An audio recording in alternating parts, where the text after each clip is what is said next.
Hello guys, kain tayo ng apple. Kain tayo ng apple. Ayan, may kasabihan nga na one apple a day, doctors away. Kaya ako, nag-a-apple ako araw-araw kasi pampababa daw ng kolesterol ko. Kaya isang araw, isang apple kailangan kumain tayo. Kaya guys, start na tayo kumain ng apple araw-araw. Isang apple, isang araw, isang apple. Kung pwede ngang dalawa, tatlo. Diba? Kasi pampababa daw ito ng... Hindi ko lang alam ha.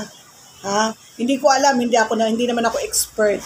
Naririnig ko lang Naririnig ko lang guys. Kaya, ayan.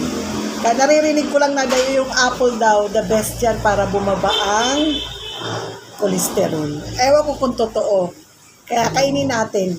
Ayan. Kainin natin kung ano tong apple na to masarap. Sarap. Ano tong?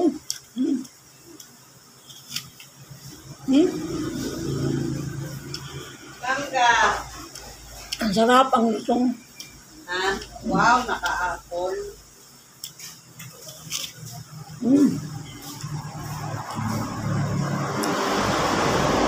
Sarap guys.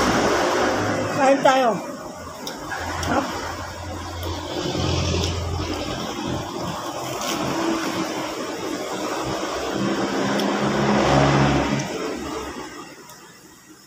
Kaya kumain na rin kayo, one apple a day ha.